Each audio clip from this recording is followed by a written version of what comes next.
Hello students, आज के इस वीडियो लेक्चर में हम फ्रिक्शन से रिलेटेड एक प्रॉब्लम को डिस्कस करेंगे। It is question from H C. Verma.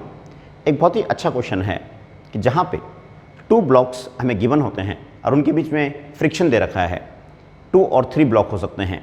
तो अगर हम किसी एक ब्लॉक पे कोई फोर्स अप्लाई करते हैं तो उन डिफरेंट ब्लॉक का एक्सेलरेशन क्या होगा, इस प्रॉब्लम में हम इस बात को चेक करेंगे। The problem is find the accelerations A1, A2 and A3 of the 3 blocks shown in figure if a horizontal force of 10 Newton is applied on first part 2 kg block, second part 3 kg block and third part 7 kg block. Take G is equal to 10 meter per second square. Here in this problem the friction coefficient between these two blocks is given to you 0.2 and between 3 kg and 7 kg it is also given to you 0.3 and the surface जो ground surface आपको दे रखी है और जो 7 kg block है it is frictionless here. और आपका question ये है कि यहाँ पे जो एक्सेलरेशन है वो कितना होगा इन तीनों ब्लॉक का, A1 का, A2 is here and A3 is here. If a force of 10 Newton is applied on firstly 2 kg, on 3 kg and on 7 kg। Here in first part of the question the force 10 Newton is applied on 2 kg block. आपने इस 2 kg block पे यहाँ से 10 Newton force apply कर दिया है। अब right side में जो इनका एक्सेलरेशन बनेगा डिफरेंट ब्लॉक का, वो हमें चेक करना है। तो हम बड़े अच्छी तरह जानते हैं क्योंकि इन दोनों ब्लॉक के बीच 2 kg और 3 kg के बीच में हमारे पास फ्रिक्शन है। It means there will be frictional force. तो फ्रिक्शनल फोर्स कैसे एक्ट होगा, अगर हम बड़े केयरफुली देखते हैं कि आपने यहाँ पे फोर्स 10 न्यूटन अप्लाई किया है तो जो फ्रिक्शनल फोर्स होगा वो फ्रिक्शनल फोर्स हमारा इस डायरेक्शन में आ जाएगा। इसकी वजह से फ्रिक्शन जो लगेगा यहाँ बैक साइड में लगेगा। इसको हम ड्रॉ कर सकते हैं। Again I am drawing it here. ये 2 kg ब्लॉक हमारे पास है, इस पर आपने यहाँ से 10 न्यूटन फोर्स लगाया तो जो फ्रिक्शनल फोर्स होगा वो यहाँ पे इस डायरेक्शन में आ जाएगा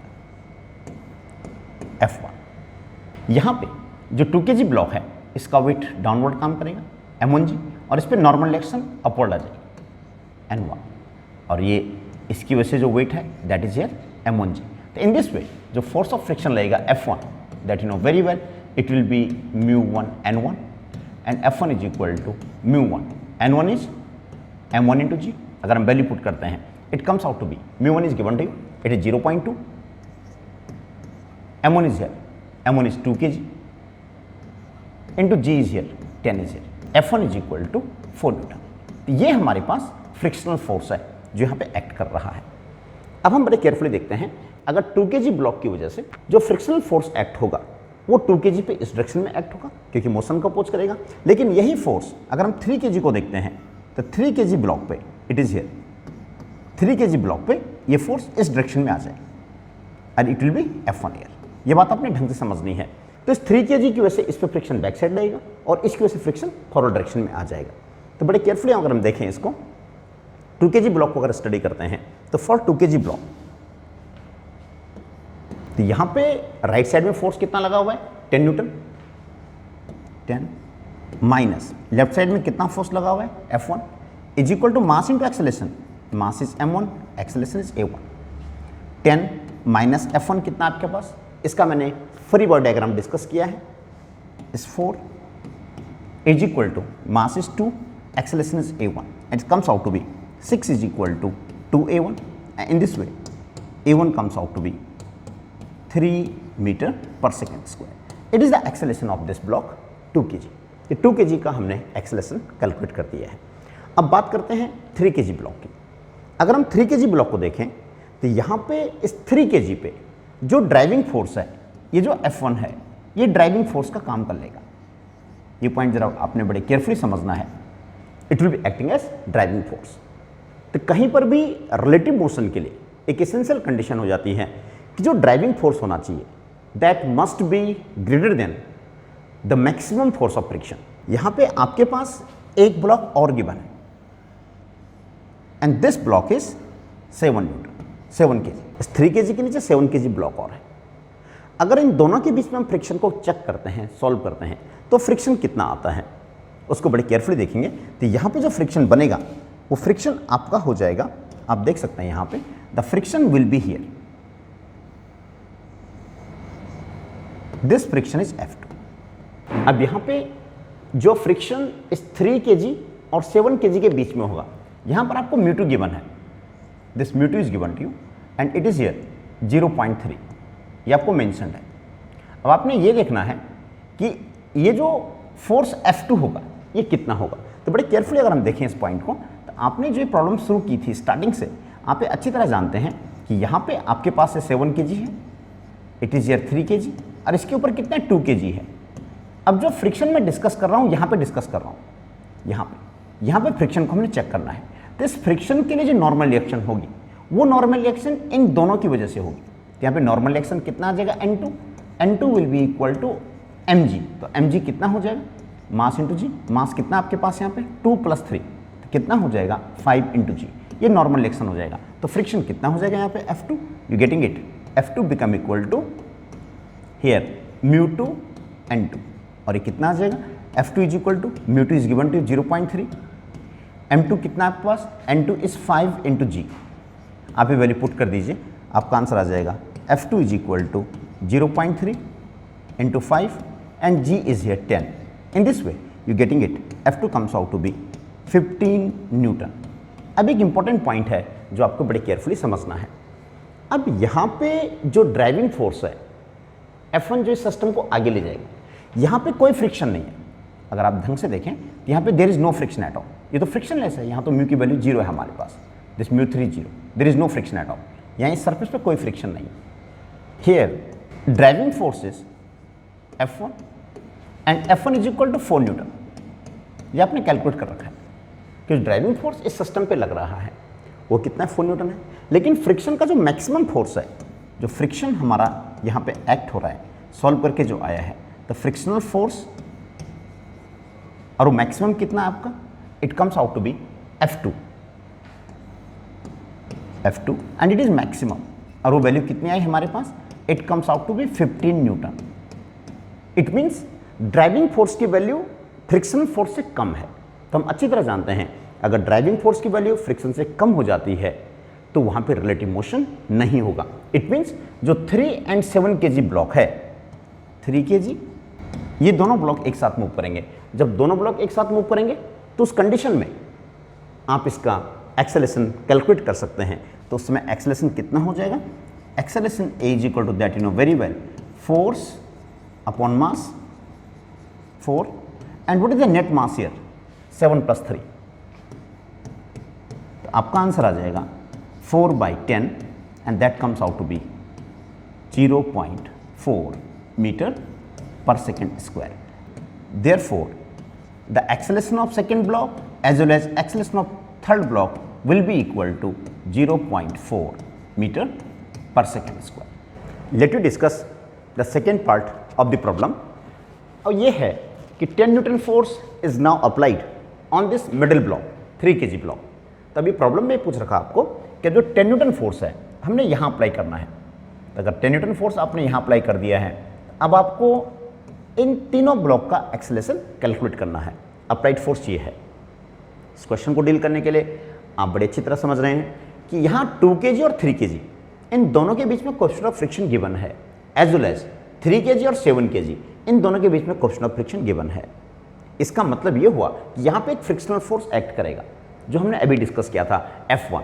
तो अगर यहाँ पर हम फोर्स को चेक करते हैं तो यहाँ पर जो फोर्स है लेट इट बी F1, यहाँ फ्रिक्शन कितना लग रहा है हमारे पास, F1 लग रहा है, और यहाँ पे फ्रिक्शन कितना आएगा, लेट इट बी F2, ये मैंने मेंशन कर दिया है। F1 फ्रिक्शन के लिए कौन सा मास रिस्पॉन्सिबल है ये आप देख सकते हैं। ये 2 kg ब्लॉक हमारे पास है। जो फ्रिक्शनल फोर्स आप देख रहे हैं यहाँ पे, इट इज हियर, वो फ्रिक्शनल फोर्स हमारा ये है, ये फ्रिक्शनल फोर्स यहाँ एक्ट कर रहा है, this one F1, and we know very well F is equal to μn, it is here F1 is equal to μ1 n1। तो μ1 कितना आपके पास, वो आप वैल्यू पुट कर लेना। μ1 n1 कितना हो जाएगा, m1g, and that you know very well μ1 कितना है, it is here 0.2, m1 4 newton. It means जो F1 फ्रिक्शन लगेगा ये 4 न्यूटन फ्रिक्शन यहाँ पे एक्ट हो रहा है। सिमिलरली अगर हम चेक करते हैं फ्रिक्शन को, F2 को चेक करते हैं, तो F2 को समझने के लिए आप एक बात बड़े ध्यान से समझनी पड़ेगी, आपको एक पॉइंट बड़े ध्यान से देखना पड़ेगा कि F2 के लिए अब हमारे पास जो मास होगा वो मास कितना होगा, ये पॉइंट बड़े केयरफुली आप देखना। F2 फ्रिक्शन यहाँ एक्ट कर रहा है, F2 इज इस μ2 के लिए F2 यहाँ पे एक्ट कर रहा है। इसके ऊपर जो ब्लॉक है एक 3 kg ब्लॉक है और दूसरा 2 kg ब्लॉक है। इट मीन्स जो फ्रिक्शन F2 बनेगा यहाँ पे वो कितना हो जाएगा, वो हो जाएगा μ2 इंटू N2, और N2 क्या हो जाएगा यहाँ पे मास आपको m यूज करना पड़ेगा एंड g इज हियर। तो अगर आप बड़े ध्यान से आप समझेंगे μ2 is given to you, was the μ2 आपको पता है 0.3, ये आपको पता है, लेकिन यहाँ पर जो मास आएगा वो कितना आएगा 3 to 5 kg आएगा into g is here, g is 10। इसको सॉल्व करते हैं, it comes out to be 15 newton. In this way आपने यहाँ पे जो फ्रिक्शनल फोर्सेस लग रहे हैं उनको आपने चेक कर लिया है। अब हम इसका एक फ्री बॉडी डायग्राम चेक करेंगे। यहाँ जो फोर्स लगाया है दिस फोर्स इज 10 न्यूटन, यही आपका प्रॉब्लम है। सेकेंड पार्ट आपका यही है कि 10 Newton force is applied at this point here, जो आपने शो कर दिया है। अब आप देख रहे हैं यहाँ पे जो F1 फोर्स लगेगा यहाँ पे, जिस बात को आप अच्छी तरह चेक कर रहे हैं, इसको हम देख भी रहे हैं यहाँ पे, this force F1 will be acting in this direction. F1 इधर आ जाएगा और F1 की वैल्यू कितनी है आपके पास, आपने सॉल्व किया है इसको, इट इज़ 4 न्यूटन। और यहाँ पर देखते हैं यहाँ जो आपके पास एक्ट होगा फोर्स वो कितना है, it is here F2, it comes out to be, यहाँ पर F2 एक्ट कर रहा है, it is 15 newton is here, F2 is equal to 15 newton. तो आप एक बात यहाँ पे अच्छी तरह समझ रहे हैं कि जो नेट फ्रिक्शनल फोर्स एक्ट हो रहा है इस 3 kg ब्लॉक पे, वो नेट फ्रिक्शनल फोर्स कितना है 19 न्यूटन है। तो net frictional force and it is here 19 Newton. क्यों, 15 और 4 कितना हो जाएगा 19 हो जाएगा। और अप्लाइड फोर्स कितना है ड्राइविंग फोर्स, और वो आपके पास कितना है, इट इज हियर 10 न्यूटन। इसका मतलब ये हुआ कि जो ड्राइविंग फोर्स है वो कम है, ड्राइविंग फोर्स हमारे पास कम है, फ्रिक्शन क्या है ज़्यादा है। हम इस बात को जानते हैं कि जब भी प्रॉब्लम में फोर्स ऑफ फ्रिक्शन, जो मैक्सिमम फ्रिक्शन लगता है, उसकी वैल्यू अप्लाइड फोर्स से ज़्यादा हो जाती है तो ब्लॉक्स के बीच में रिलेटिव मोशन पॉसिबल नहीं है। इसका मतलब कि जो 3 kg ब्लॉक होगा वो इस 2 kg और 7 kg ये सारे ब्लॉक एक साथ मूव करेंगे।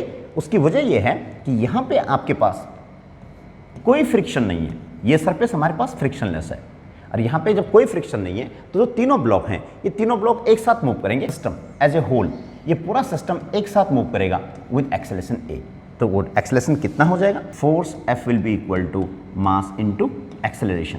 तो फोर्स कितना आपके पास 10 न्यूटन है, मास कितना है आप देख सकते हैं, इट इज हियर 7 3 10 और 2 12a।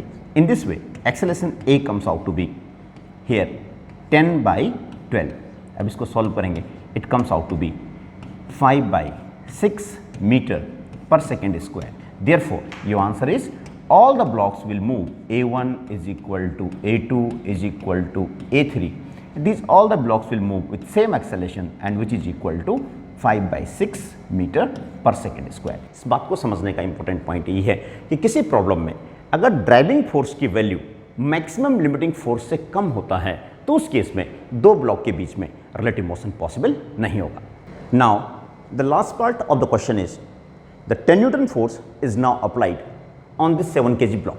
अब हमने 10 न्यूटन फोर्स यहाँ पे अप्लाई कर दिया है, तो आपको ये डिस्कस करना है कि इन तीनों ब्लॉक का, जो 3 ब्लॉक्स हमारे पास हैं, इन तीनों ब्लॉक का एक्सेलरेशन क्या हो जाएगा। तो बड़े केयरफुली अगर हम इसको देखें, आपने अभी सिचुएशन में जो फोर्स F1 और F2 कैलकुलेट किए थे, आपका F1 सॉल्व करके आ गया था 4 न्यूटन और F2 जो हमने सॉल्व किया था वो हमारा सॉल्व करके आ गया था 15 न्यूटन। तो अगर हम बहुत केयरफुली देखें, आपने जो फोर्स लगाया है 7 kg पे 10 न्यूटन फोर्स ड्राइविंग फोर्स का काम करेगा।